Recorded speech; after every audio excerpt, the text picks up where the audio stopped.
Subscribe करिए rising Uttar Pradesh को और दबाइए इस बेल आइकन को ताकि आप पाए यूपी की न्यूज अपने मोबाइल पर सबसे पहले। नए साल के जश्न में भीड़ भाड़ को रोकने के लिए प्रदेश के मुख्य सचिव ने प्रशासन और पुलिस के अफसरों को निर्देश जारी कर दिए हैं। उन्होंने कहा कि सामूहिक कार्यक्रमों में लोगों का अधिक संख्या में एकत्रित होना स्वाभाविक है, जिससे कोरोना संक्रमण के प्रसार की संभावना रहेगी। कार्यक्रमों में विशेष सावधानी बरतते हुए कोविड-19 प्रोटोकॉल का पूरा पालन कराया जाए। नव वर्ष पर मनाए जाने वाला कोई भी कार्यक्रम संबंधित जनपद के जिलाधिकारी, कमिश्नरेट, जिलों में पुलिस कमिश्नर को पूर्व सूचना देकर ही आयोजित किए जाएंगे। प्रदेश में बच्चों के यौन उत्पीड़न के आरोप में गिरफ्तार बर्खास्त जूनियर इंजीनियर राम भवन की पत्नी दुर्गावती भी उसके गुनाह में बराबर साथ देती थी। इस बात का खुलासा होने के बाद सीबीआई ने उसे गिरफ्तार कर लिया है। उसके बाद उसे कोर्ट में पेश किया गया, जहां सीबीआई ने रिमांड अर्जी लगाई, लेकिन कोर्ट ने अगली सुनवाई की तारीख 4 जनवरी तय की है। इसके बाद आरोपी महिला को जेल भेज दिया गया है। कानपुर में डाक विभाग की बड़ी लापरवाही सामने आई है। यहां इंटरनेशनल क्रिमिनल छोटा राजन और बागपत जेल में मारे गए शार्प शूटर मुन्ना बजरंगी की फोटो वाले डाक टिकट जारी किए गए। इन टिकटों के माध्यम से देश में कहीं भी चिट्ठी भेजी जा सकती है। यह टिकट माई स्टाम्प योजना के तहत छापे गए हैं। मामले ने तूल पकड़ा तो अब डाक विभाग ने जांच के आदेश दिए हैं।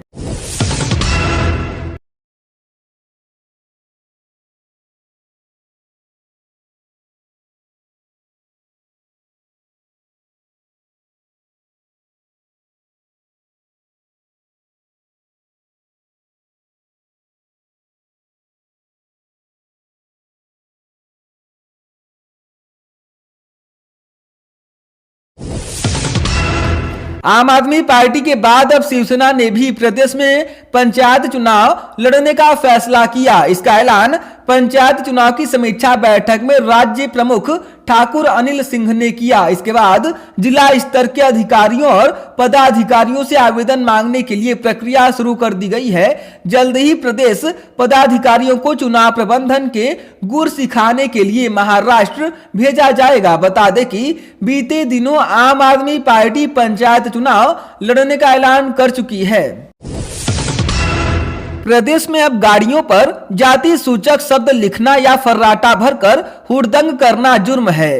पकड़े जाने पर पुलिस चालान करने के अलावा गाड़ी सीज भी कर सकती है। इसी बारे में गाजियाबाद पुलिस ने एक ऐसी ही कार को सीज किया है जिस पर कोई जाति सूचक शब्द तो नहीं लिखा था, लेकिन वह डांस करती है। कार का हुलिया देखकर कोई भी दंग रह सकता है। एयरपोर्ट रोड पर तेज आवाज में गाना बजाकर इस गाड़ी से हुड़दंग किया जा रहा था। पुलिस ने गाड़ी पर 41,500 रुपए का जुर्माना लगाया है।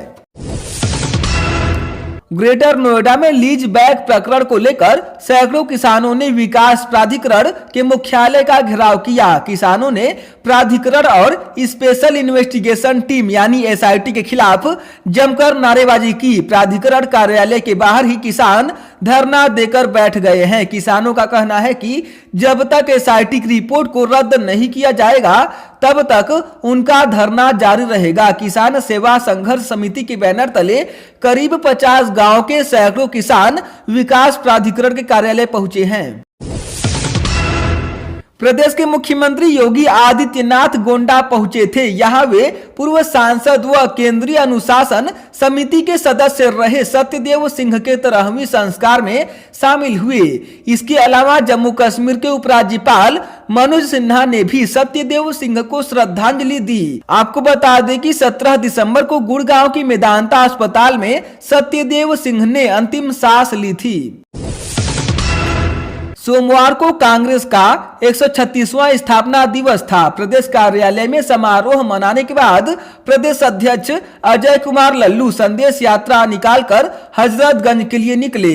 वे महात्मा गांधी की प्रतिमा पर पुष्प अर्पित करने वाले थे, लेकिन पुलिस ने उन्हें कार्यालय के गेट पर ही रोक दिया। इस दौरान पुलिस के साथ बहस भी हुई। इसके बाद लल्लू कार्यकर्ताओं के साथ कार्यालय के बाहर उपवास पर बैठ गए। उन्होंने सवाल उठाया कि उत्तर प्रदेश क्या योगी आदित्यनाथ सरकार का निजी जागीर है। अखिल भारतीय राष्ट्रीय कांग्रेस के 136वें स्थापना दिवस पर महानगर और जिला कांग्रेस कमेटी द्वारा वाराणसी में संदेश पदयात्रा निकाला जा रहा था। चांदपुर स्थित कैंप कार्यालय पर एकत्रित हुए कार्यकर्ताओं को मड़ुआडीह पुलिस ने वहीं रोक लिया। कांग्रेसियों का आरोप है कि हमें नजरबंद करने की कोशिश की गई। नाराज कार्यकर्ता सड़क पर धरने पर बैठ गए। कोरोना संक्रमण के अचानक फिर बढ़े खतरे को देखते हुए योगी आदित्यनाथ सरकार लगातार व्यवस्थाओं को परखने में लगी हुई है। इसका जायजा लेने के लिए ही नोडल अधिकारियों को जिलों में भेजकर रिपोर्ट मांगी गई है। इसके साथ ही मुख्यमंत्री योगी आदित्यनाथ ने निर्देश दिया है कि कोरोना संक्रमण की चेन तोड़ने के लिए हर जरूरी कदम उठाया जाए। राज्य में कोरोना वायरस संक्रमण की स्थिति और उसके रोकथाम के लिए चल रहे प्रयासों की समीक्षा मुख्यमंत्री योगी आदित्यनाथ ने अपने सरकारी आवास पर आयोजित बैठक में की। उन्होंने कहा कि कोरोना के नए स्ट्रेन को देखते हुए विशेष सतर्कता बरती जाए। जांच के लिए जरूरी उपकरणों की व्यवस्था सुनिश्चित कर ले। जांच पर जोर देते हुए कहा कि रैपिड एंटीजन टेस्ट की संख्या बढ़ाई जाए। मुजफ्फरनगर में समाज कल्याण विभाग में तैनात क्लर्क घोटाले पर घोटाले करता रहा, लेकिन विभाग सोता रहा। 8 करोड़ डकारने के बाद शासन ने अब उसे बर्खास्त कर दिया है। इस बारे में समाज कल्याण विभाग के निदेशक बालकृष्ण त्रिपाठी ने पत्र जारी किया है। वर्तमान में अनिल की तैनाती बिजनौर में थी। जिला समाज कल्याण अधिकारी अर्चना ने बताया कि पूर्व में तैनात रहे क्लर्क अनिल वर्मा के बर्खास्त होने संबंधी पत्र शासन से प्राप्त हुआ है। प्रदेश में बैंकों और एटीएम की सुरक्षा व्यवस्था को और पुख्ता करने व आधुनिक किए जाने की कसरत शुरू हो गई है। नए वर्ष में बैंकों का सुरक्षा घेरा कड़ा किए जाने के लिए उन्हें सीधे यूपी 112 से जोड़े जाने की भी योजना है। बैंक अधिकारियों से बैंक की शाखाओं व एटीएम की लोकेशन का विस्तृत ब्यौरा मांगा गया है, जिसे यूपी 112 के डेटा बैंक से जोड़ा जाएगा, ताकि किसी आपात स्थिति में पुलिस तत्काल मदद के लिए पहुंच सकेगी और उससे संबंधित बैंक शाखा व एटीएम की लोकेशन पहले से पता होगी। साथ ही नवगठित उत्तर प्रदेश विशेष सुरक्षा बल यानी एसएसएफ को भी बैंकों की सुरक्षा में लगाया जाएगा। रामनगरी अयोध्या में भव्य और दिव्य श्री राम मंदिर परिसर के निर्माण के लिए मुख्य संरचना सहित लगभग 1100 करोड़ रुपए की लागत का अनुमान है। श्री राम जन्मभूमि तीर्थ क्षेत्र ट्रस्ट को अब तक 100 करोड़ रुपए से अधिक का दान ऑनलाइन प्राप्त हुआ है। ट्रस्ट के कोषाध्यक्ष स्वामी गोविंद देव गिरिजी महाराज ने बताया कि राम मंदिर लगभग 3.5 साल में पूरा होने की उम्मीद है। उन्होंने कहा कि मंदिर का निर्माण शुरू हो गया है। विशेषज्ञ और इंजीनियर मंदिर की नींव के लिए योजना तैयार कर रहे हैं। सीएम योगी ने शहीद अनिल तोमर के परिवारजन को 50 लाख रुपए की आर्थिक सहायता प्रदान करने की घोषणा की है। इसके अलावा उन्होंने शहीद के परिवार के एक सदस्य को सरकारी नौकरी प्रदान करने का भी ऐलान किया है और जिले की एक सड़क का नामकरण शहीद अनिल तोमर के नाम पर करने का घोषणा किया। उन्होंने कहा कि शहीद के परिवार की हर संभव मदद की जाएगी। माघ मेला 2021 की तैयारियों पर सरकार की लगातार नजर है। यह पहले से ही तय हो गया है कि मेला में आने वाले श्रद्धालुओं की कोरोना जांच अनिवार्य होगी। तैयारियों की समीक्षा करते हुए मुख्य सचिव आर.के. तिवारी ने भी इस बात पर जोर दिया कि हर दिन मेले में आने वाले श्रद्धालुओं की एंटीजन जांच या थर्मल स्कैनिंग कराई जाएगी। लगभग 4,200 करोड़ रुपए के बाइक बोट घोटाले में जीआईपीएल कंपनी के निदेशक व रिटायर्ड फौजी को 3 दिन की रिमांड पर लेकर ईओडब्ल्यू ने जगुआर कार और पेन ड्राइव उसकी फैक्ट्री व ऑफिस से बरामद की है। पेन ड्राइव में कंपनी के निदेशक संजय भाटी और विजेंद्र हुड्डा से हुई डील के बारे में जानकारी है।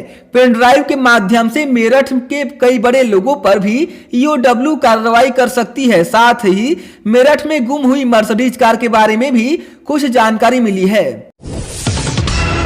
प्रयागराज में देर शाम बेकाबू स्कॉर्पियो ने बाइक में टक्कर मार दिया। हादसे के बाद वाहन के अगले हिस्से में फंसे युवक को स्कॉर्पियो सवार करीब 5 किलोमीटर तक घसीटता रहा। रास्ते से गुजरने वालों ने इस दर्दनाक दृश्य को देखा पर किसी ने रोकने की कोशिश नहीं की।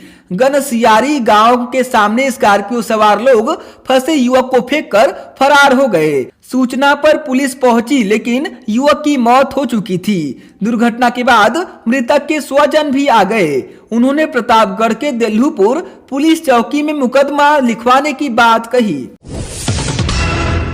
28 दिन से दिल्ली में कृषि कानून के विरोध में चल रहे किसान आंदोलन के बीच एक अच्छी खबर सामने आई है। गन्ना किसानों को जल्द ही बकाये का भुगतान मिलने वाला है। केंद्र सरकार द्वारा घोषित 3500 करोड़ रुपए की निर्यात सब्सिडी में से अकेले यूपी की चीनी मिलों को 2700 करोड़ रुपए मिलने हैं।